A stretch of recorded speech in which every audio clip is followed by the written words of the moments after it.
Marilah bersama kita memohon pertolongan Tuhan untuk menerima firman-Nya di dalam doa. Kita berdoa. Tuhan yang Maha Kasih, kami memohon Roh Kudus memimpin dan mengisi hidup kami untuk menerima firman Allah yang hidup. Terima kasih bahwa Tuhan berkenan menerima dan menyapa kami. Tolonglah kami menanggapi sapaan Bapa, supaya kami belajar bertumbuh dan berubah ke arah kebaikan melalui perjumpaan kami dengan Tuhan. Tuhan, kami memohon kiranya firman yang kami terima mendidik dan mengajar kami untuk mencari dan melakukan kehendak Tuhan. Firman Tuhan kiranya menolong kami untuk hidup lebih dekat dengan Tuhan dan akrab dengan orang-orang di sekitar kami. Terima kasih Tuhan. Amin. Saudara-saudaraku yang kekasih, firman Tuhan yang akan kita renungkan dalam kebaktian pada hari ini akan kita baca bersama melalui kesaksian surat Roma pasal 12 ayat 9 sampai dengan 21. Surat Roma pasal 12 ayat 9 sampai dengan 21 kita akan baca bersama. Saya akan membacakan untuk kita semua dan Bapak Ibu Saudara harap menyimaknya masing-masing. Demikianlah firman Tuhan. Hendaklah kasih itu jangan pura-pura. Jauhilah yang jahat dan lakukanlah yang baik. Hendaklah kamu saling mengasihi sebagai saudara dan saling mendahului dalam memberi hormat. Janganlah hendaknya kerajinanmu kendor. Biarlah rohmu menyala-nyala dan layanilah Tuhan. Bersukacitalah dalam pengharapan, sabarlah dalam kesesakan, dan bertekunlah dalam doa.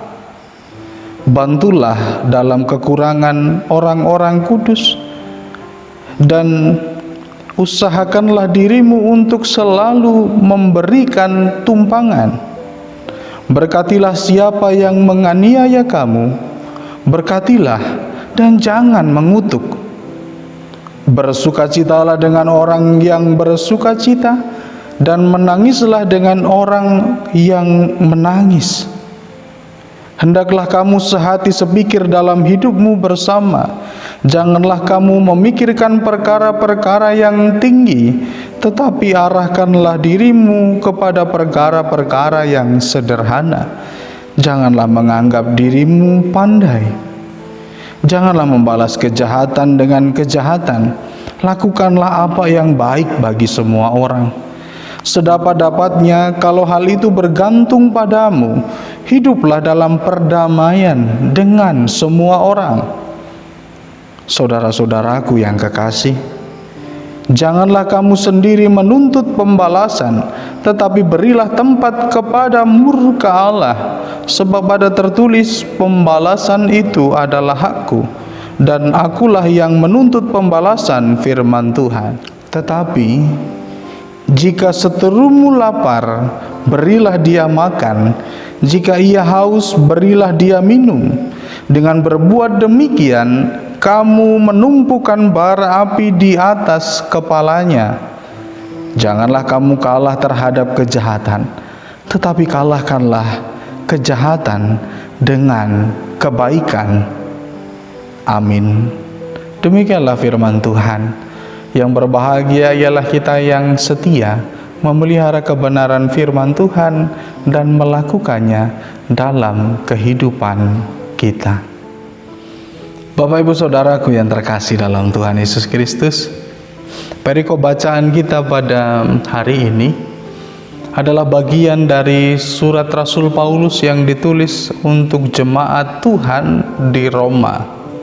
Dalam bagian ini Rasul Paulus mencoba untuk menggambarkan identitas jemaat, bahwa mereka adalah satu tubuh di dalam Tuhan, bahwa mereka adalah satu tubuh dalam bagian tubuh Kristus, dan Yesus Kristus adalah kepalanya.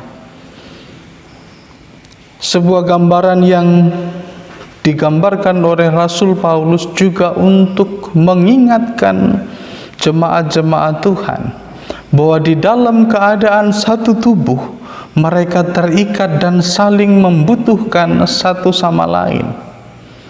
Seluruh anggota tubuh terikat dan terintegrasi dalam satu kesatuan sebagai gerak yang nyata dipimpin oleh sang kepala. Bahwa secara biologis kita mau mengerti kalau seluruh anggota tubuh kita ini digerakkan oleh otak yang mendorong kita semua untuk bisa melakukan aktivitas, mengambil sesuatu, melakukan sesuatu, melempar sesuatu, membuang sesuatu, dan melakukan apapun itu, termasuk berbicara, berkomunikasi, dan lain sebagainya.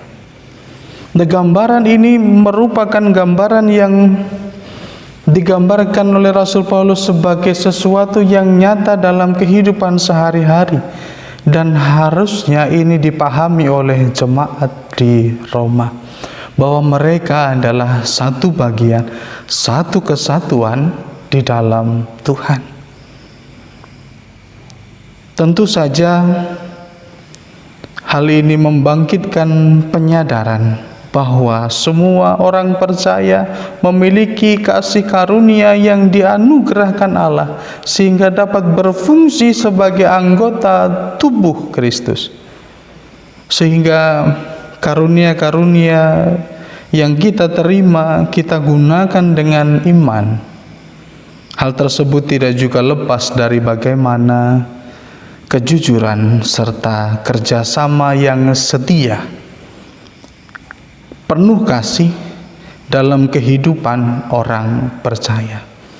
Kasih merupakan hal yang sangat penting dalam kehidupan orang percaya. Bahkan kasih merupakan gambaran sistem peredaran darah yang menggerakkan seluruh anggota tubuh dengan baik, yang memungkinkan seluruh anggota tubuh untuk berfungsi secara sehat dan serasi. Kita harus menampakkan atau harus melakukan atau harus memiliki atau harus mewujudkan kasih yang sejati, kasih yang tidak pura-pura, kasih yang tidak hanya di bibir saja, kasih yang benar-benar tulus dari dalam hati kita. Kasihnya bukan kasih yang pura-pura. Bapak Ibu Saudaraku, kasih yang tercermin dalam kerendah hatian, tidak sombong, dan menganggap orang lain lebih utama daripada diri sendiri. Hal ini berarti memperlakukan yang lain dengan bagian yang istimewa, tidak saling menjatuhkan, tidak saling mengucilkan, tidak saling menyingkirkan. Justru bahkan mungkin kepada anggota-anggota yang lemah sekalipun kita memberi perhatian yang istimewa. Paulus menggambarkan ini, juga mengingatkan jemaat untuk terus bersemangat dalam melayani Tuhan dan sesama. Bila hidup orang percaya menjadi sulit, orang percaya tidak boleh membiarkan semangatnya hilang. Tetapi sebaliknya, bersukacitalah dalam pengharapan, sabarlah dalam kesesakan, dan bertekunlah di dalam doa. Wow, memang bukan hal yang mudah dilakukan ketika mungkin dalam situasi kehidupan kita dirasa tidak adil atau diperlakukan dengan tidak manusiawi, ditindas dan lain sebagainya, atau berada dalam kesesakan, dalam pergumulan, dalam keadaan yang menekan dan menghimpit kehidupan kita. Tidak mudah kemudian untuk mendorong diri kita menjadi orang yang sabar di tengah kesesakan, menjadi orang yang bersukacita dalam pengharapan, atau bahkan mungkin menjadi orang yang bertekun di dalam doa. Akhirnya Rasul Paulus mengingatkan bahwa mereka harus ikut merasakan apa yang dirasakan orang lain.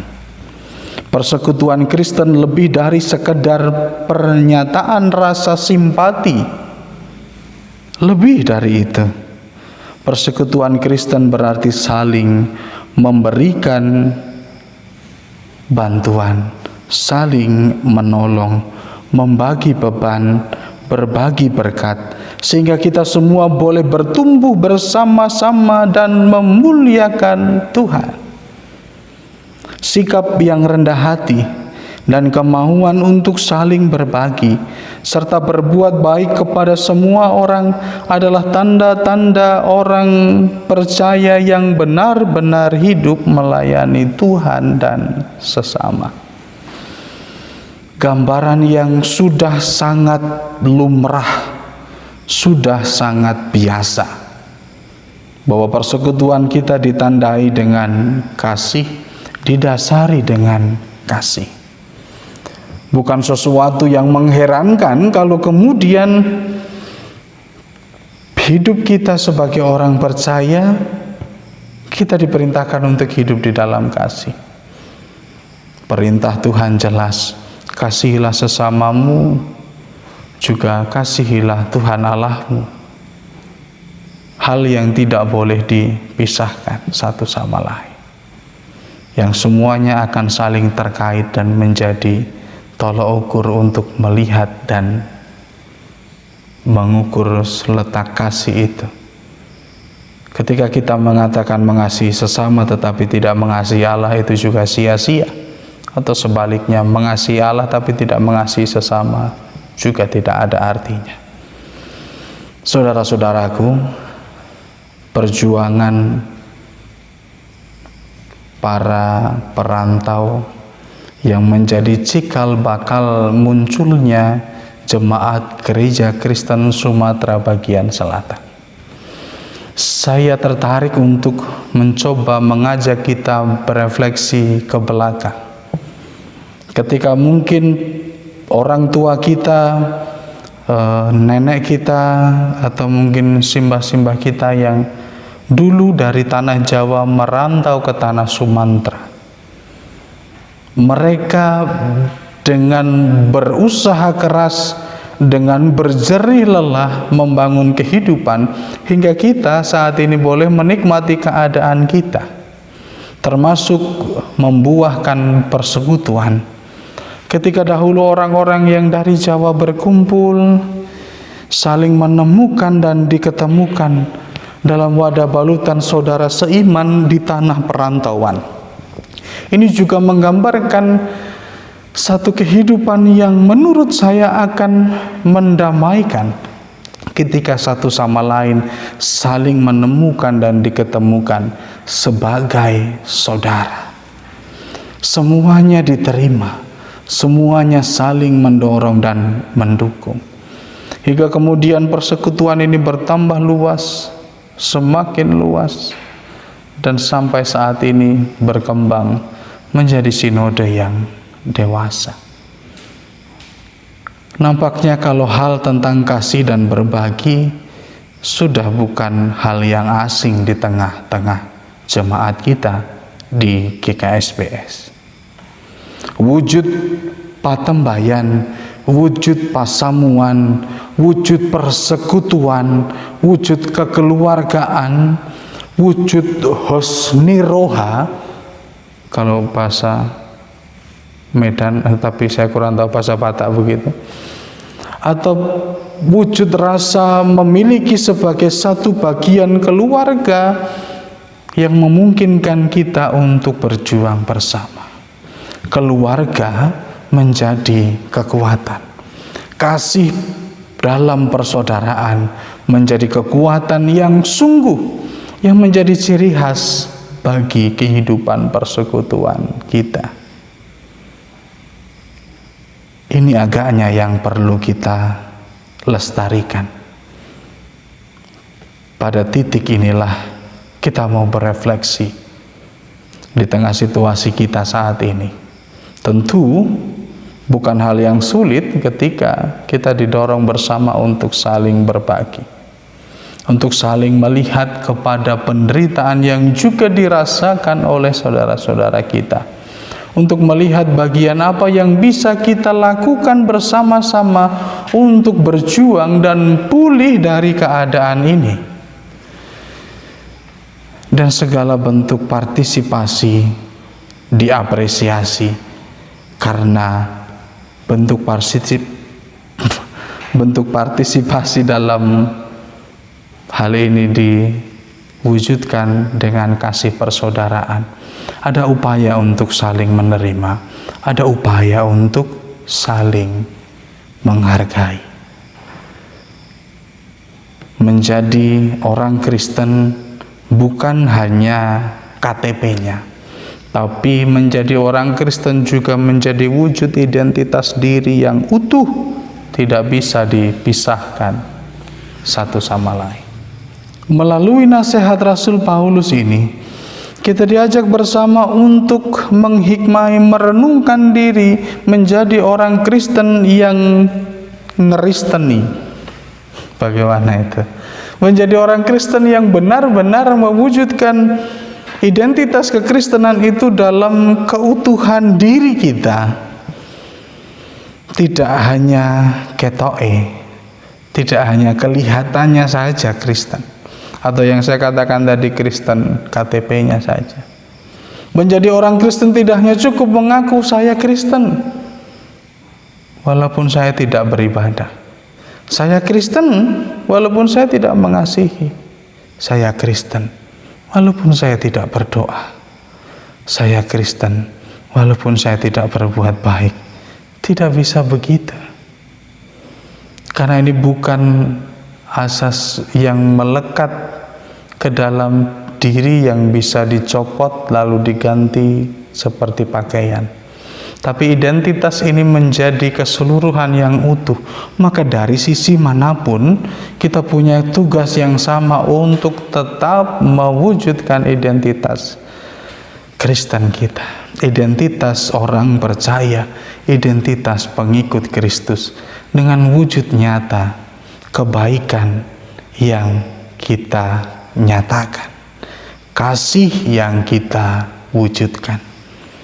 Bapak Ibu Saudaraku yang terkasih dalam Tuhan Yesus Kristus, di tengah situasi yang tidak mudah, di tengah fitnah yang merebah, di tengah banyaknya orang yang melakukan kekerasan, di tengah banyaknya perlakuan tidak adil, korupsi, bahkan di tengah perlakuan terhadap alam ciptaan Tuhan, yang kemudian orang menjadi tidak peduli satu sama lain. Di tengah situasi ini, ketika kita mau tetap berada dalam kasih Tuhan, kita mengerjakan tugas bagian kita, walaupun mungkin bagian yang sederhana, tapi kita tetap berusaha untuk selalu hidup dalam kebaikan, untuk selalu hidup dalam kasih Tuhan, menjaga diri kita agar tidak terlepas dari tubuh itu, menjaga diri kita agar tetap berada menjadi bagian dalam tubuh Kristus. Identitas kita sebagai bagian tubuh Kristus juga mengharuskan kita mewujudkan kasih Allah secara nyata di dalam hidup. Memberi diri dengan sungguh kepada Allah sebagai ucapan syukur kita karena telah menerima kasih karunia Allah yang besar lewat karya penebusan Tuhan Yesus Kristus. Saudara-saudaraku, permenungan kita pada hari ini mengajak kita bersama mewujudkan komunitas yang peduli sebagai tubuh Kristus. Dengan kepedulian kita diajak untuk memperhatikan keadaan orang lain, mengasihi dengan tulus dan sungguh, Karena peduli berarti prihatin, membela, menghargai, melindungi, memelihara, merawat. Buah dari kepedulian ini adalah bahwa hidup dia menjadi bagian hidup kita. Hidup kita menjadi bagian hidupnya yang saling terkait dan bergantung satu sama lain. Kita mempedulikan orang lain seperti kita mempedulikan diri kita sendiri. Kita mengasihi orang lain seperti kita mengasihi diri kita sendiri. Terlebih di tengah situasi kita saat ini, kepedulian menjadi satu hal yang sangat berharga, bahkan menjadi kekuatan kita untuk bertahan hidup. Dengan kepedulian, kita dapat saling menguatkan. Dengan kepedulian, kita dapat saling menopang, menjadi saluran berkat Tuhan untuk orang lain yang membutuhkan. Gereja mewujud sebagai komunitas yang peduli, baik ke dalam dan keluar. Baik di dalam komunitasnya maupun ketika keluar di tengah-tengah masyarakat. Sebagaimana Kristus telah mempedulikan kita, begitulah kita diperintahkan untuk mempedulikan orang-orang di sekitar kita. Tangan kita berubah menjadi tangan Kristus ketika kita menolong orang lain. Senyum kita berubah menjadi senyum Kristus ketika kita melayani orang lain dengan sukacita. Telinga kita menjadi telinga Kristus ketika kita mau mendengarkan orang lain. Air mata kita juga menjadi air mata Kristus ketika kita hadir di tengah penderitaan orang lain. Hingga pada akhirnya lengkaplah identitas kita sebagai tubuh Kristus ketika kita memberi diri untuk orang lain dengan tulus. Menjadi komunitas yang peduli dengan memelihara kasih persaudaraan. Kiranya Allah dipermuliakan melalui setiap perbuatan kita. Amin. Tuhan memberkati. Saat teduh untuk kita semua.